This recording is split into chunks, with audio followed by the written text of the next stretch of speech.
ಆ ಉಪ್ಪು ಖಾರ ಹುಳಿ ಟೇಸ್ಟು ಅಲ್ಟಿಮೇಟ್ ಆಗಿದೆ.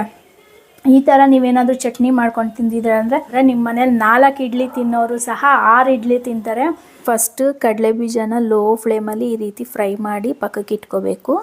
ಈಗ ನಾನೊಂದು ಬಾಣಲಿಗೆ 2 ಟೇಬಲ್ ಸ್ಪೂನ್ ಆಗೋಷ್ಟು ಎಣ್ಣೆ ಮತ್ತು 2 ಗಡ್ಡೆ ಬೆಳ್ಳುಳ್ಳಿ, 2 ಗಡ್ಡೆ ಈರುಳ್ಳಿನ ಹಾಕ್ಕೊಂಡು ಲೋ ಫ್ಲೇಮಲ್ಲಿ ಫ್ರೈ ಮಾಡ್ತಾಯಿದ್ದೀನಿ. ಇಲ್ಲಿ ಬೆಳ್ಳುಳ್ಳಿ ಸ್ವಲ್ಪ ಜಾಸ್ತಿ ಹಾಕ್ಕೊಂಡ್ರೆ ಫ್ಲೇವರ್ ತುಂಬ ಚೆನ್ನಾಗಿರುತ್ತೆ. ಈಗ 4 ಟೊಮೆಟೊನ ಸೇರಿಸ್ಕೊತಾ ಇದ್ದೀನಿ. ಸೊ ಎಲ್ಲದನ್ನು ಹಾಕ್ಕೊಂಡು ಲೋ ಫ್ಲೇಮಲ್ಲಿ ಚೆನ್ನಾಗಿ ಫ್ರೈ ಮಾಡಬೇಕು. ಈಗ ಖಾರಕ್ಕೆ ತಕ್ಕಷ್ಟು ಒಣಮೆಣಸಿನ್ಕಾಯಿನ ಸೇರಿಸ್ಕೊತಾ ಇದ್ದೀನಿ.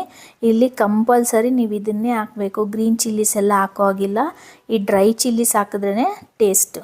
ಈಗ ನೋಡಿ ಈ ರೀತಿ ಚೆನ್ನಾಗಿ ಬೆಂದಿದೆಯಲ್ವ. ಈಗ ಸ್ಟವ್ ಆಫ್ ಮಾಡಿ ಇದಕ್ಕೆ ಒಂದು ಸ್ವಲ್ಪ ಹುರಿದಿರುವಂತಹ ಕಡಲೆ ಬೀಜ, ಸ್ವಲ್ಪ ಕೊಬ್ಬರಿ ಮತ್ತು ಸ್ವಲ್ಪ ಕೊತ್ತಂಬರಿ ಸೊಪ್ಪು ಇಲ್ಲೆಲ್ಲ ಸ್ವಲ್ಪ ಸ್ವಲ್ಪ ಹಾಕ್ಕೊಂಡ್ರೆ ಸಾಕಾಗುತ್ತೆ.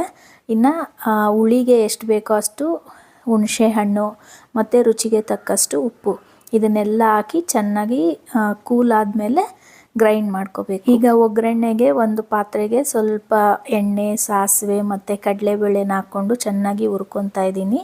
ಈಗ ಇದಕ್ಕೆ ನಾನು 1 ಒಣಗಿರೋ ಮೆಣಸಿನ್ಕಾಯಿನ ಮುರಿದು ಹಾಕ್ಕೊತಾ ಇದ್ದೀನಿ ಮತ್ತು ಸ್ವಲ್ಪ ಕರಿಬೇವಿನ ಸೊಪ್ಪು. ಹಸಿ ಕರಿಬೇವಿನ ಸೊಪ್ಪಿತ್ತು ಅಂತೂ ಸಖತ್ತಾಗಿರುತ್ತೆ ಟೇಸ್ಟು.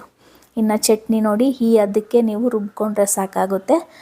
ತೀರಾ ಗಟ್ಟಿ ಇದ್ದರೆ ಚೆನ್ನಾಗಿರೋದಿಲ್ಲ, ಲೈಕ್ ಸಾಂಬಾರ್ ಕನ್ಸಿಸ್ಟೆನ್ಸಿ ಇದ್ದರೆ ತುಂಬ ಚೆನ್ನಾಗಿರುತ್ತೆ ತಿನ್ನೋದಕ್ಕೆ.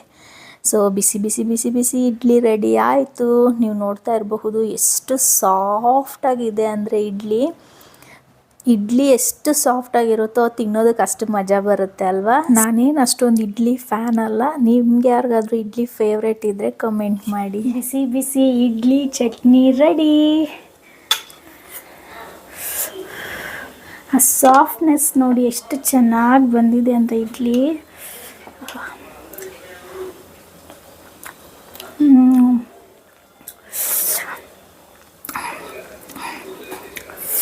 ಮಾತು ಬರ್ತಾಯಿಲ್ಲ, ಇನ್ನೂ ಒಂದು 2 ಸ್ಪೂನ್ ತಿಂದ್ಬಿಡ್ತೀನಿ ರೀ.